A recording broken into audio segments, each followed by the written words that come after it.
So lately, I've been getting into the coin collecting hobby. This was something I've been doing for kind of off and on for years. It started with the United States quarters, which I've collected a whole set of those. I may buy a new book to store those in. But yeah, so I've been collecting for over 20 years, I think. And, you know, but lately, I've been, kind of actually getting into it where I go to the stores and stuff, mainly because I saw adverts for this company called Littleton, and they were sending me a few freebies and stuff and catalogs, and I got a little interest in it. So I bought a whole bunch of stuff over. This is like maybe a month or two now that I've been holding off with showing these. Anyways, we'll start with some of these loose coins. Most of these are gonna be foreign. I don't know what they are, but some of them I just bought because they looked cool. And they usually tend to give you a good deal on some of these. This one looks like someone actually cut it out or something. It says it's, or maybe not. It says it's India on it. I don't know if I can focus. Most of these I bought because they looked cool or had something cool on them. Another one, this one says Jamaica on it. It's a little square coin. Okay. I'm just gonna glance over these. I know nothing about them, so here we go. I can't really say what they are. It's this one.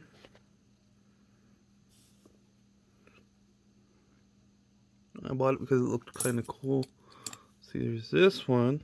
I think this one is like a souvenir coin that you can buy from wherever it was because it's got, this kind of information on it. Stonewall.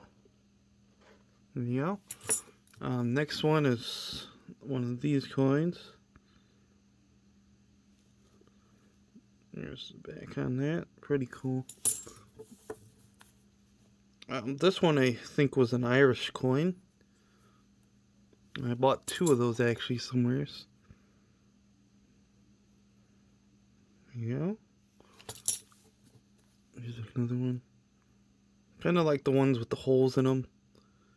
Because, it's kind of different what you see in coins. Most coins you see are all like one piece. I thought this one was cool because it had a dragon on it. Let's see, here we go. Some more coins. Another one with a hole in it. You can see there's going to be a couple more in there.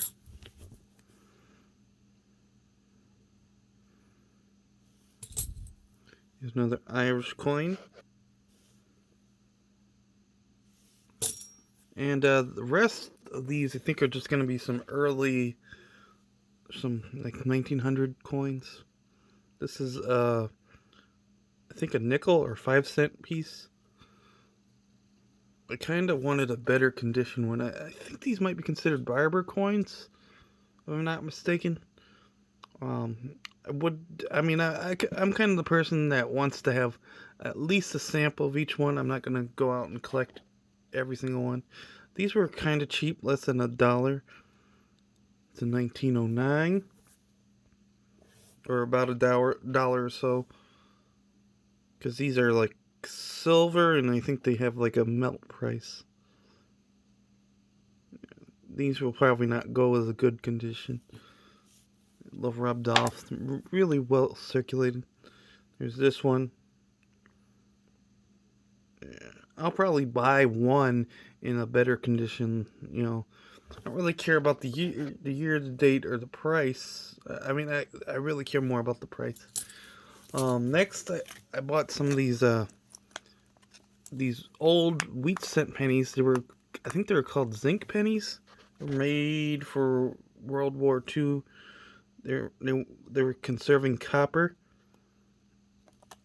I collect a lot of these most of the time because they're so easy to find. You just look back at your change. I don't know if I overpaid for these, but I paid $1 for each one at a coin shop. Let's take them out. I asked if they were cleaned, and I guess he said they weren't. Maybe some of you guys can tell. It's a nice shine to them, though. This one has a weird coating on it, but it's actually in very good condition. If it's, what it is, if it's a good condition. Fairly decent. And I think these are all the same, maybe a different mint mark on them. So they're not, there's going to be a different mint. Yeah, you can see the tiny mint mark is right here. I think certain ones had a mint mark and they were from a different, you can tell which mint they were from. I think this one's a D, and I think there's another, there's two of them. I'm going to put these in my coin book, because these are in really fair condition, and I really would rather see these in that coin book for the wheat cent pennies. Anyways, we'll go to the next one. This is I think it's called an Indian head penny. It's a 1900. I bought this on a flea market, or I think so. But it was, kind of cheap. It was actually in good condition, I would say. Yeah. Really, that's all I really want is a sample of each coin. Next, I found this one at a coin shop. They were selling cheap. I don't know if I can get it to focus. It's called a Nixon penny. And I think this may have been like a penny that was like given away as a novelty. And I think it may have been like a political satire type thing for Richard Nixon. It's a real tiny penny. It's hard for the camera to focus. There we go. I saw it and I thought it was, pretty cool. It says 49 cents. I think I paid less. Next is something I bought from the flea market. It's pretty much just a novelty type thing. It's a copper coin. Sometimes they'll put, realistic coins on, copper. And they're not, as worth as much as the real ones, but at least you'll have like a copy of that coin.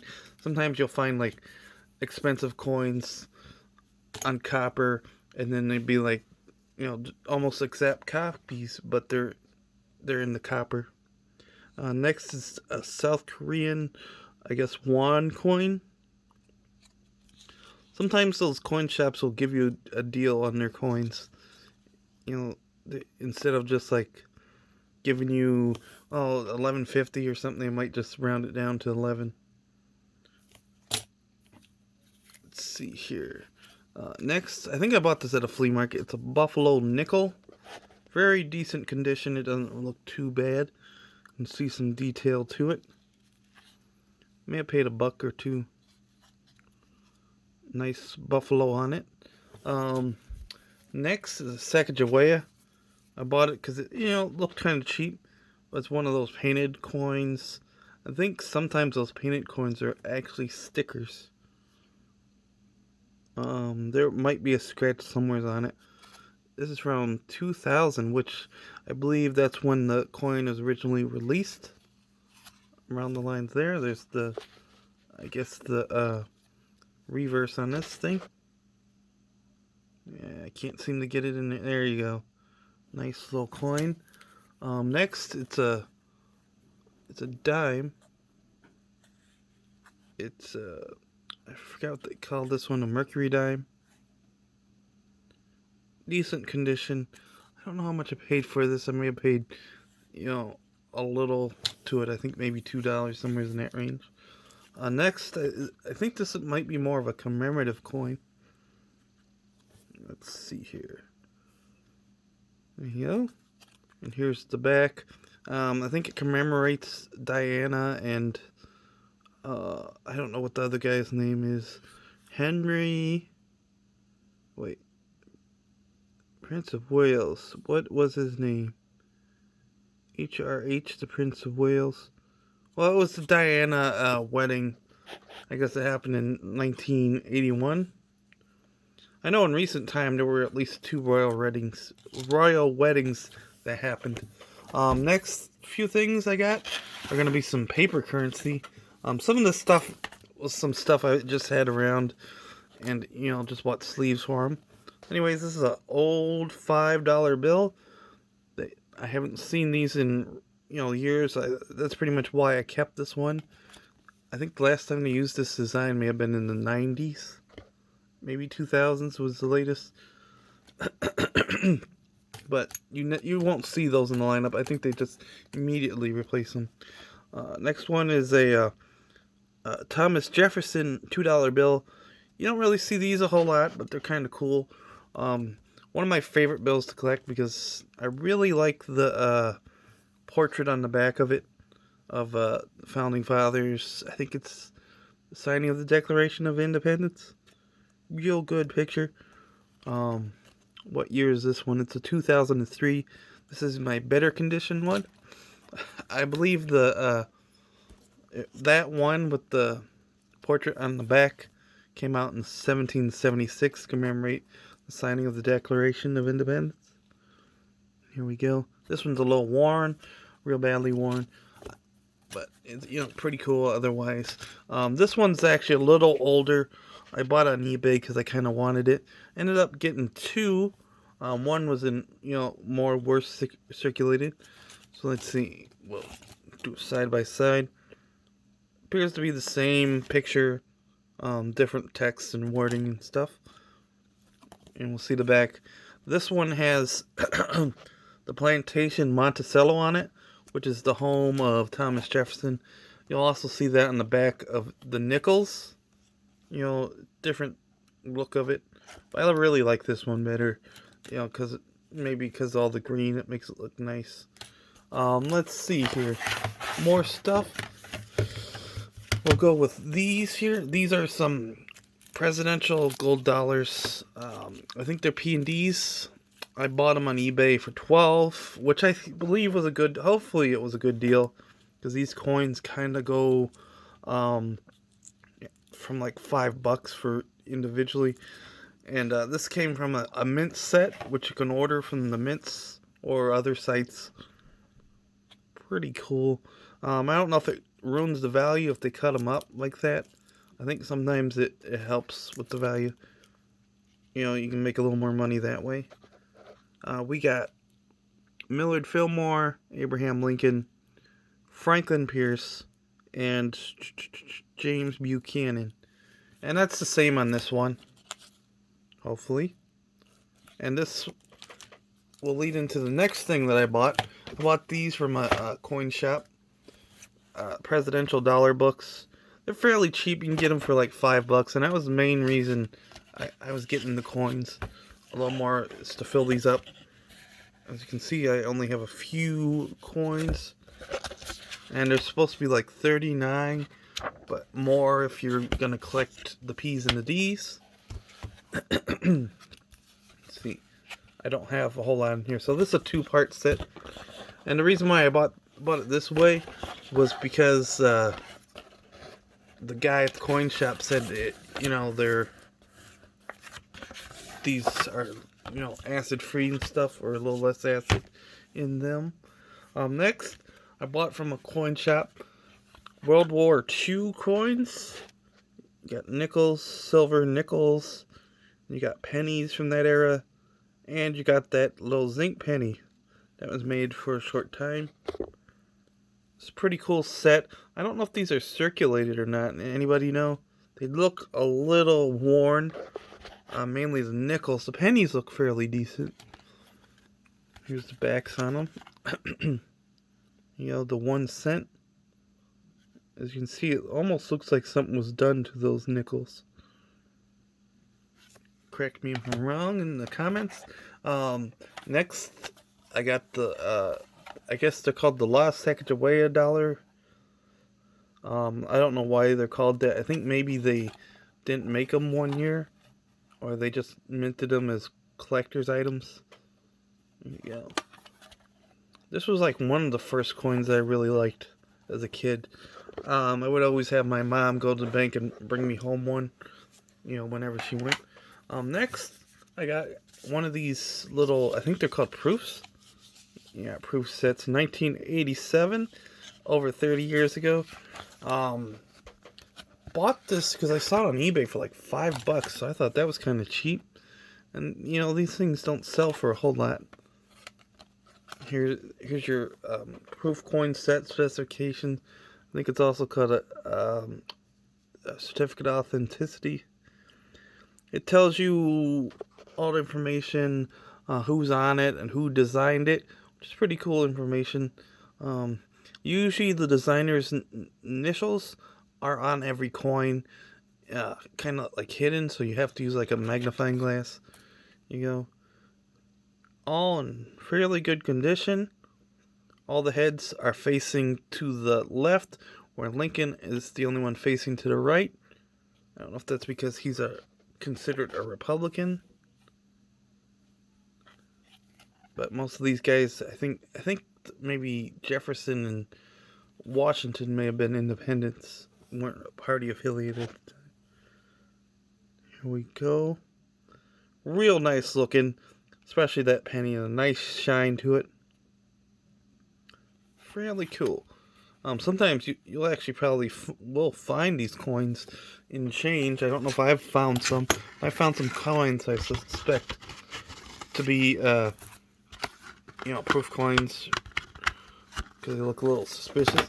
Anyways, I did get another set of, I forgot these mint sets. I bought this from the coin shop, $20. You don't get these for a whole lot. I think at the mint you can actually get them for around the same price. So these are the 2009 Denver mint and the Philadelphia mint. Those are the two mints you can get coins from. Tells you all the information. And what's good about this set is that some of these coins are actually, I think these pennies are made out of copper, which is not, pretty common anymore. They wouldn't use copper, but I think the sets were mostly copper. But let's see, you see it right there, cents, copper, 95%. I think sometimes they'll put a little mixture of both because it doesn't hold up well. But anyways, here we are. We got the presidents on here, all in fairly good condition. And mainly the reason I bought the set was for these 4 quarters. The guy was going to clip them, and I said, how much for the set? And he said, he gave me a good price, or decent price for them. So I ended up just buying the whole set. And mainly I bought them for this, but then I also wanted them for this, and I didn't notice that until I left, and like, wow, I like that too. And you also get the presidential coins. My question is the splitting this up ruin the value at all? Like, if I put the coins in other books, here's the backs on those coins. And this is the, what was this one? The Philadelphia Mint. Here we go. Same exact coins, not a whole lot different. And that's pretty much about it. Yeah, so this was a hobby that I've been kind of doing for a few years. I think just like everyone during the quarantine of 2020, people have been, finding more things to do, and that could have been one thing. But I pretty much just remember clicking on a link that said you got a free 50% piece from Littleton Coin Company, and that's how I kind of got back into this little hobby. I think this hobby can be kind of more valuable. Like, if you hold on to the coins a little while, they can be worth, 10 times the amount of what their face value is. That's pretty much about it. You can like, share, comment, subscribe, and have a nice day.